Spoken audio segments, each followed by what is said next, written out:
Hey guys, welcome back to NEMT Van Talks. I'm Monica, And I'm Jasmine. and we have a very special guest here today. Mr. David Martin is here with us with Hardy Insurance Agency out of California. So we have a couple of questions we're going to ask him today regarding workman's comp insurance. And so Jasmine and I will be asking these questions, and hopefully you guys will gain a lot of helpful and useful information today, okay? So we're going to go ahead and get started. Jasmine, you're going to ask the first question? Sure. So, David, can you explain to our viewers what exactly is workers' compensation insurance?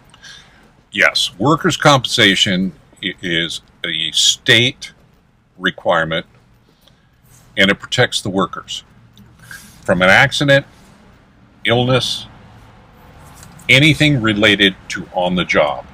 Okay. If there is an employer-employee relationship, you need workers' compensation. Okay. And again, you have the benefits. So you got the medical, Mm-hmm. okay? You have the rehabilitation, and you have the loss of income. All these benefits are within the workers' compensation program Okay. for your employee. So at what point should a business owner purchase or look into getting workman's compensation insurance? You can always get a quote ahead of time. Get your projections as far as payroll. Make sure you break it down. Drivers, sales, and or clerical, because there's different rates for each classification. And get your quote so you know what you're going to be working with. My advice is don't start the workers' compensation until you hire that employee. Okay. When you hire him and there's an employee relation, you get it. Okay. Otherwise, you're paying for nothing. So, what about those companies that are hiring like the 1099 drivers? Like, Okay, do and they need workers' comp? yes, and I'm glad you brought that up. That is such a difficult area of insurance because you will have businesses that say we have 1099 employees, so we don't need to cover them on workers' comp. Mm-hmm. Then the workers' comp carrier will do an audit, and they'll say you have your drivers, and I say, well, what about this other payroll? And you'll say, well, they're independent contractors. The carrier audit department will say, okay, great. Where is their insurance information? Do you have a certificate of insurance from your driver showing that they are truly independent? If you cannot show that they are truly independent, they will be included under your payroll at the end of the audit. And you will be surprised how much that can be. Yeah. Now, you'll have people that'll say, hey, well, we have independent contractors just the way it is. My accountant told me. Doesn't matter. When the insurance carrier catches up to it, if you're caught, it could be disastrous. Okay. Okay? So you want to be very careful with independent contractors. Wow. Let's take it and look at it another way. I'm working for XYZ company. He made me an independent contractor.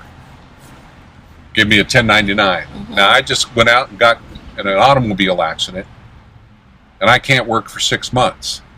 I'm going to walk down to an attorney and say, well, I was working for XYZ. Oh, you were? Oh.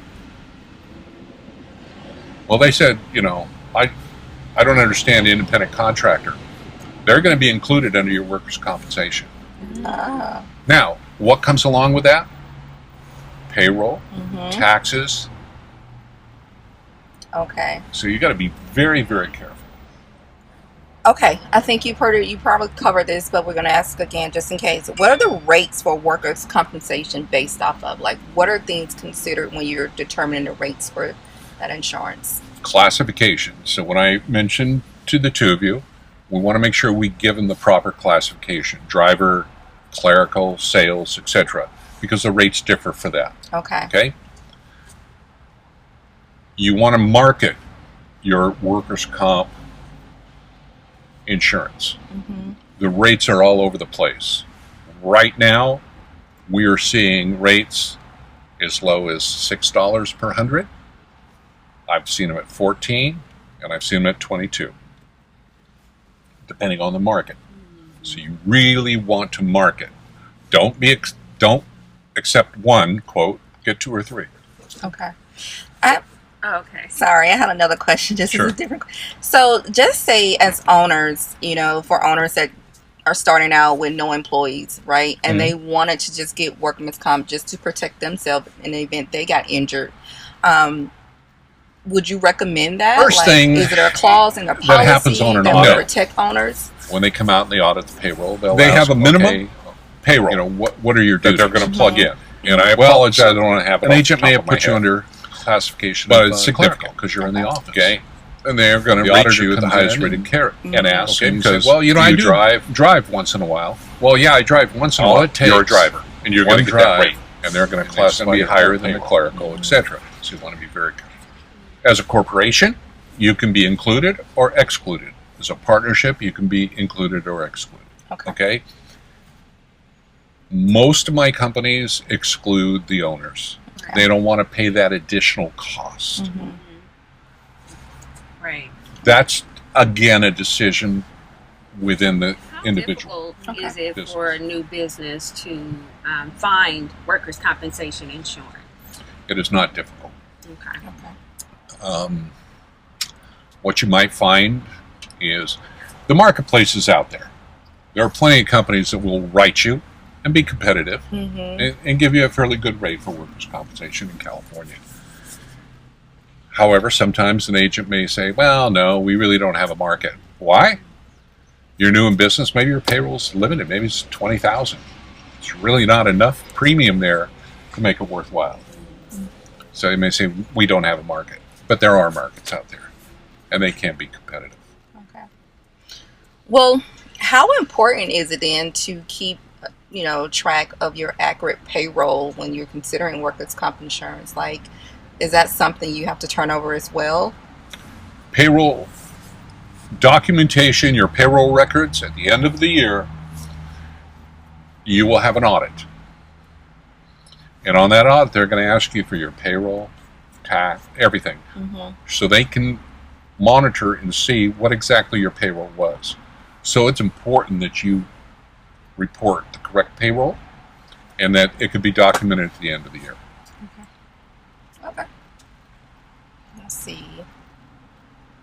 Do you have any more questions? Is there anything else in regards to workers' compensation that you could think of that you feel is important for our viewers to know?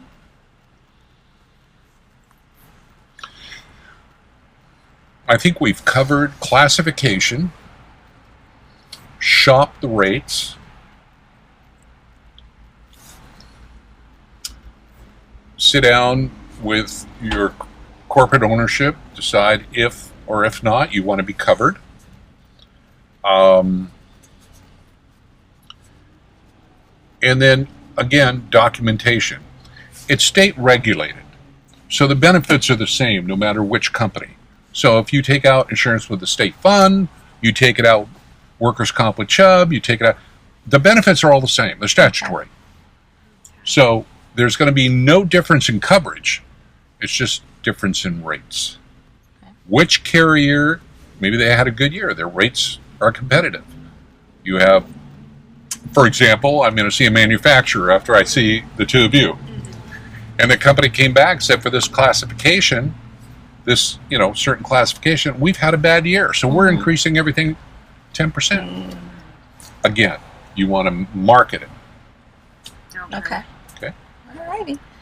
Well, I think that would do it for the workman's compensation. I think you answered all of our questions. Oh, well. One more thing. Okay. How your premium is developed. Companies will put you on a direct bill and you can pay monthly, quarterly, etc. But as your payroll grows and your business grows, and I would say, I believe you're over $5,000 in premium, look at the option of pay-as-you-go. Okay. Pay-as-you-go is great. for the business owner because each month you'll get a payroll report, you'll have the rate, and you pay your workers' comp. Okay? The beauty of this is if your payroll goes up, you're paying it. If it goes down, you pay that. So maybe less. Okay. Also, at the end of the year, you really shouldn't have to really worry about an audit because you've been doing it monthly. You just accumulate all your paperwork, hand it to them, and you're not going to see an audit at the end of the year. I like it because you're not giving the company more money than they need. Okay? Just giving them And on the other end, maybe, there was a mistake or something, and now you're going to get hit with a big audit. At the end of you're not going to have it. You're going to have it each month. Which is good. Which is nice. Yeah. So it's just an option, pay as you go. Okay? Okay. That was good. Good information. Again, thank you so much for sharing all this information with our viewers. We truly appreciate it. I think that will wrap up our session for today, but we're going to leave your information below so you guys will be able to have his contact information. Again, this is David with Hardy Insurance Agency. If you have any more questions, please comment below and we'll chat with you guys soon. Ciao, guys.